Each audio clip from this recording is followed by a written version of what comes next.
ನಮಸ್ತೆ, Manjula Vinod recipes and vlog ಚಾನಲ್ಗೆ ನಿಮ್ಮೆಲ್ಲರಿಗೂ ಸ್ವಾಗತ. ಇದು 2 ದಿನದ ವ್ಲಾಗ್ ಆಗಿರುತ್ತೆ, 29th ಮತ್ತು 30th ಜುಲೈ. ಇದು ಹಿಂದಿನ ವಿಡಿಯೋ ಕಂಟಿನ್ಯೂ ವ್ಲಾಗು. ಊಟ ಎಲ್ಲ ಮುಗಿಸಿ ಹಾಗೆ ಅಡುಗೆ ಮನೆಯೆಲ್ಲ ಕ್ಲೀನ್ ಮಾಡಿ ಮತ್ತು ನಾಳೆ ತಿಂಡಿಗೆ ಅಂತ ಹೇಳಿ ಇಡ್ಲಿಗೆಲ್ಲ ಹಾಡಿಸಿಟ್ಟಿದ್ದೆ. ಬೆಳಗ್ಗೆ ಎದ್ದ ತಕ್ಷಣವೇ ಅಡುಗೆ ಮನೆಗೆ ಬರಬೇಕು ತಿಂಡಿ ಮಾಡೋಕ್ಕೆ ಅಂತ ಹೇಳಿದ್ರೆ ಅಡುಗೆ ಮನೆ ಕ್ಲೀನಾಗಿದ್ದರೆ ನಮಗೂ ತಿಂಡಿ ಮಾಡೋದಕ್ಕೆ ಒಂದು ನೆಮ್ಮದಿ ಸಮಾಧಾನ. ಇಲ್ಲ ಅಂತಂದರೆ ಎಲ್ಲ ಮೆಸ್ಸಿ ಆಗಿದ್ದರೆ ಬೇಜಾರಾಗುತ್ತೆ ತಿಂಡಿ ಮಾಡೋದಕ್ಕೆ. ಸೊ ಹಾಗಾಗಿ ರಾತ್ರಿನೇ ಅಡುಗೆ ಮನೆ ಕ್ಲೀನ್ ಮಾಡಿಟ್ಟೆ. ಆಲ್ಮೋಸ್ಟ್ ಯಾವಾಗಲೂ ಅಷ್ಟೇ ಇದೇ ಥರನೇ ಎಲ್ಲ ಊಟ ಆದಮೇಲೆ ನಾನು ಅಡುಗೆ ಮನೆನ ಕ್ಲೀನ್ ಮಾಡಿಡ್ತೀನಿ. ಯಾವಾಗಾದ್ರೂ ಒಂದು ಸಲ ಮಿಸ್ ಆಗ್ಬೋದು ಅಷ್ಟೇ, ಏನಾದರೂ ಹೆಲ್ತಲ್ಲಿ ಅಪ್ಸೆಟ್ ಆದರೆ.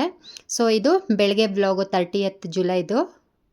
ಬೆಳಗ್ಗೆ ತಿಂಡಿಗೆ ಅಂತ ಹೇಳಿ ಇಡ್ಲಿಗೆ ಆಡಿಸಿಟ್ಟಿದ್ನಲ್ಲ, ಸೊ ಇಡ್ಲಿ ಮಾಡ್ತಾಯಿದ್ದೀನಿ. ಅದಕ್ಕೆ ಕಾಂಬಿನೇಷನ್ ಆಗಿ ನಾನು ಕಡಲೆಬೇಳೆ ಚಟ್ನಿ ಮಾಡಿದ್ದೆ, ಅದಕ್ಕೆ ಒಗ್ಗರಣೆ ಹಾಕಿದೆ. ಚಟ್ನಿ ಅಂತೂ ನಿಜವಾಗ್ಲೂ ತುಂಬ ಚೆನ್ನಾಗಿ ಬಂದಿತ್ತು. ಬೀಟ್ರೋಟ್ ಎಲ್ಲ ರಾತ್ರಿನೇ ಕುಯ್ದು ರೆಡಿ ಮಾಡಿ ಇಟ್ಕೊಂಡಿದ್ದೆ, ಸಾಗು ಮಾಡೋಣ ಅಂತ ಹೇಳಿ. ಬೆಳಗ್ಗೆ ಎದ್ದ ತಕ್ಷಣವೇ ಆಗಲಿಲ್ಲ, ಯಾಕಂದರೆ 6 ಗಂಟೆಗೆ ಎದ್ದೇಳೋದು. ಸೊ 7 ಗಂಟೆಗೆಲ್ಲ ತಿಂಡಿ ರೆಡಿ ಆಗಬೇಕು ತಿಂದು ಹೊರಡೋದಕ್ಕೆ. ಹಾಗಾಗಿ ಸ್ವಲ್ಪ ಲೇಟ್ ಆಗುತ್ತೆ ಮಾಡೋದು ಅಂತ ಹೇಳಿ ಮಧ್ಯಾಹ್ನ ಮಾಡ್ತೀನಮ್ಮ, ಇವಾಗ ಚಟ್ನಿನೂ ಇಡ್ಲಿ ತಿಂದ್ಬಿಟ್ಟು ತೊಗೊಂಡೋಗು ಅಂತ ಹೇಳಿದೆ.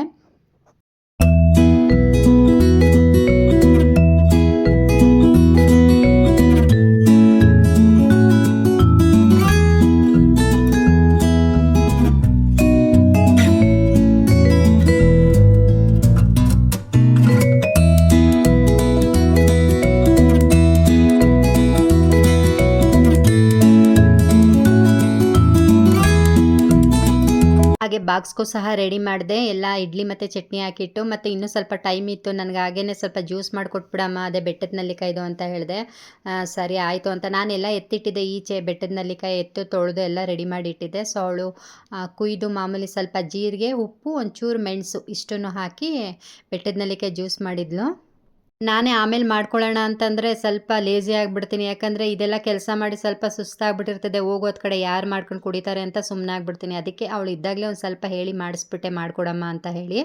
ಮನೇಲಿ ನಾವಿಬ್ಬರೇ ಇರೋದ್ರಿಂದ, ಮತ್ತು ಇವಾಗ ಅವಳು ಕಾಲೇಜ್ಗೆ ಹೊರಟೋಗ್ತಾಳಲ್ವ, ನಾನು ಒಬ್ಬಳೇ ಬೇರೆ ಏನು ವ್ಲಾಗ್ ಮಾಡಬೇಕು ಅಂತಲೇ ಗೊತ್ತಾಗಲ್ಲ. ಒಬ್ಬಳೇ ಏನಂತ ವ್ಲಾಗ್ ಮಾಡೋದು, ಆ ಟ್ರೈಪಾಡ್ ಇಟ್ಕೊಂಡು ಸಹ ಎಲ್ಲನೂ ಅರೇಂಜ್ ಮಾಡ್ಕೊಂಡು ಮಾಡೋದು ಸ್ವಲ್ಪ ಕಷ್ಟ. ಸೊ ಹಾಗಾಗಿ ಅವಳು ಬೆಳಗ್ಗೆ ಇದ್ದಾಗ ಸ್ವಲ್ಪ ಏನು ತಿಂಡಿ ಮಾಡ್ತೀನಿ, ಮತ್ತು ನಮ್ಮ ದಿನಚರಿ ಒಂಚೂರು, ಮತ್ತು ಅವಳು ಬಂದಮೇಲೆ ಸಂಜೆ ಆ ದಿನಚರಿನ ಒಂದು ಸ್ವಲ್ಪ ನಿಮ್ಮ ಜೊತೆ ಶೇರ್ ಮಾಡ್ಕೊಳ್ತೀನಿ. ಈ ಬೆಟ್ಟದ ನೆಲ್ಲಿಕಾಯಿ ಜ್ಯೂಸ್ ಕುಡಿಯೋದ್ರಿಂದ ತುಂಬ ಉಪಯೋಗ ಇದೆ. ಒಂದು ಕಾನ್ಸ್ಟಿಪೇಷನ್ ಸಮಸ್ಯೆಯಿಂದ ಹೊರಬರ್ಬೋದು, ಎರಡನೇದು ವೆಯ್ಟ್ ಲಾಸನ್ನ ಆರಾಮಾಗಿ ರೆಡ್ಯೂಸ್ ಮಾಡ್ಬೋದು. ನಾನು ಮೊದಲು ಅಂದರೆ 1 ವರ್ಷದ ಹಿಂದೆ ನಾನು 67 kg ಇದ್ದೆ, ಇವತ್ತು ನಾನು 53 kg ಇದ್ದೀನಿ. 1 ವರ್ಷದಲ್ಲಿ ನಾನು ಸುಮಾರು 14 kg ನಾನು ವೆಯ್ಟ್ ರೆಡ್ಯೂಸ್ ಮಾಡಿದ್ದೀನಿ ನೋಡಿ. ಅದು ಆರೋಗ್ಯಕರವಾಗಿ ಹೆಲ್ತಿಯಾಗೇನೆ.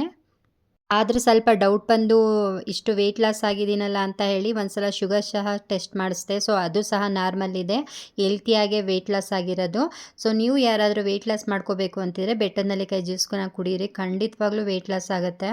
ಹಾಗೆ ನನ್ನ ಮಗಳು ಬಾಕ್ಸ್ ಎಲ್ಲ ರೆಡಿ ಮಾಡಿಕೊಂಡು ಕಾಲೇಜ್ಗೆ ಹೊರಡೋದಕ್ಕೆ ಅಂತ ಹೇಳಿ ರೆಡಿ ಆಗ್ತಾಯಿದ್ಲು. ಇನ್ನು ಅವಳು ಕಾಲೇಜ್ಗೆ ಹೋದ್ಮೇಲೆ ನಾನು ಹೇಗೆ ಟೈಮ್ ಪಾಸ್ ಮಾಡ್ತೀನಿ ಅಂತಂದರೆ, ಮಾಮೂಲಿ ಯೂಟ್ಯೂಬ್ದು ಏನಾದ್ರು ಎಡಿಟಿಂಗ್ ಮಾಡೋದಿರುತ್ತೆ, ವಾಯ್ಸ್ ಓವರ್ ಏನಾದ್ರು ಕೊಡೋದಿರುತ್ತೆ, ಮತ್ತು ಮನೆ ಕೆಲಸ ಹಾಗೆ ಅಡುಗೆ ಇದೆಲ್ಲ ಮಾಡಿಕೊಂಡು ಸ್ವಲ್ಪ ಅವಳು ಬರೋವರೆಗೂ ಟೈಮ್ ಪಾಸ್ ಮಾಡ್ಕೊಳ್ತೀನಿ. ಹಾಗೆ ಲ್ಯಾಬ್ಗೆ ಸ್ವಲ್ಪ ಏಪ್ರಾನ್ ಎಲ್ಲ ಕೊಡ್ತೀನಿ ಅಂತ ಹೇಳಿದರು. ಸ್ವಲ್ಪ ರೆಕಾರ್ಡ್ ಬುಕ್ಸು ಅದೇನೇನೋ ಹೇಳಿದ್ಲಪ್ಪ ಲಿಸ್ಟು, ಅದರದಕ್ಕೆಲ್ಲ ಸ್ವಲ್ಪ ಅಮೌಂಟ್ ಬೇಕಾಗಿತ್ತು. ಸೊ ಹಾಗಾಗಿ ಅಮೌಂಟ್ ಕೊಟ್ಟು ಕಳಿಸ್ದೆ. ಸರಿ ಫ್ರೆಂಡ್ಸ್, ಇವತ್ತಿನ ಚಿಕ್ಕ ವ್ಲಾಗ್ನ ಇಲ್ಲಿಗೆ ಎಂಡ್ ಮಾಡ್ತೀನಿ. ಮತ್ತೆ ಸಿಗ್ತೀನಿ Manjula Vinod recipes and vlog ಚಾನಲಲ್ಲಿ. ನಿಮ್ಗೆ ಏನಾದ್ರು ಚಾನಲ್ ಇಷ್ಟ ಆಗಿದ್ರೆ please like, share, comment and subscribe ಮಾಡ್ಕೊಂಡು ನೋಡಿ. ಬಾಯ್.